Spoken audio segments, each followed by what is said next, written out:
Hi hello viewers, నేను mutton dum biryani సింపుల్గా ఈజీగా టేస్టీగా ఎలా చేయాలో చూపించేసిన చూసేయండి. మన దమ్ బిర్యానీకి రాజు లాంటి ఇంగ్రీడియంట్ ఫ్రైడ్ ఆనియన్స్ అనమాట. ఆ ఫ్రై చేసి పక్కన పెట్టేసుకోండి. అలాగే బాగా వాష్ చేసిన మటన్లోని పసుపు, ఉప్పు, కారం, నేను చూపిస్తున్న మసాలా దినుసులు, అలాగే గరం మసాలా, ధనియా జీరా పౌడర్, కొంచెం నిమ్మకాయ, పుదీనా, కొత్తిమీర, మన స్పైసీకి తగ్గట్టు పచ్చిమిర్చి, కొంచెం జింజర్ గార్లిక్ పేస్ట్, అలాగే కర్డ్, దీంతోపాటు రాజు లాంటి ఇంగ్రీడియంట్ ఫ్రైడ్ ఆనియన్స్, అలాగే ఆనియన్లో ఫ్రై చేసిన ఆయిల్ కూడా యాడ్ చేసుకొని బాగా మటన్కి వేసి కలిపి 2 అవర్స్ మ్యారినేట్ చేసి పక్కన పెట్టేసుకోండి. మినిమం 2 అవర్స్ అనమాట. అలాగే బాస్మతి రైస్ కూడా 1 అవర్ సోక్ చేసుకోవాలి. ఇప్పుడు ఏం చేయాలి, 2 అవర్స్ మ్యారినేట్ చేసిన మటన్ని కుక్కర్లోకి తీసుకొని 3 to 4 విజిల్స్ వచ్చే వరకు కుక్ చేసి అది కూడా పక్కన పెట్టేసుకుందాం.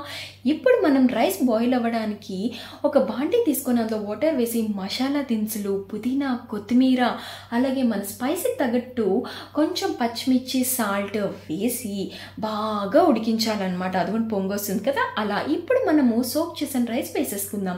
అది 70% ఉడకాలన్నమాట. ఇప్పుడు ఏం చేస్తామంటే మనం దమ్ చేసుకోవడానికి ఒక పెద్ద బాండీ తీసుకుంటాం. దానికి నెయ్యి కూడా అప్లై చేయాలి. నెయ్యి ఉంటే ఆ ఫ్లేవరే వేరు కదా. సో ఇప్పుడు మనం కుక్ చేసిన మటన్ అంతా ఈ బాండీలో షిఫ్ట్ చేసేసుకుందాము. ఇప్పుడు 70% ఉడికిన రైస్ని మనం లేయర్గా వేసుకొని పుదీనా, కొత్తిమీర, అలాగే రాజు లాంటి ఇంగ్రీడియంట్ ఫ్రైడ్ ఆనియన్స్ లేకపోతే ఎలా చెప్పండి, అవి కూడా వేసేసుకొని ఇది లేయర్కి ఇలాగే వేసుకోవాలన్నమాట. పుదీనా, కొత్తిమీర, ఫ్రైడ్ ఆనియన్స్, గీ అనమాట. మళ్ళీ పైన గీ లేకపోతే దమ్ ఎట్లా చెప్పండి. ఇప్పుడు మనం అల్యూమినియం ఫాయిల్ వేసి బరువైన దమ్మందస్తా కూడా పెట్టేసి ఓ 15 మినిట్స్ హై ఫ్లేమ్, అలాగే 10 మినిట్స్ లో ఫ్లేమ్లో పెట్టి కుక్ చేసేసుకోవాలి. ఈలోపు రైతా కూడా ప్రిపేర్ చేసి పక్కన పెట్టేసుకుందాము.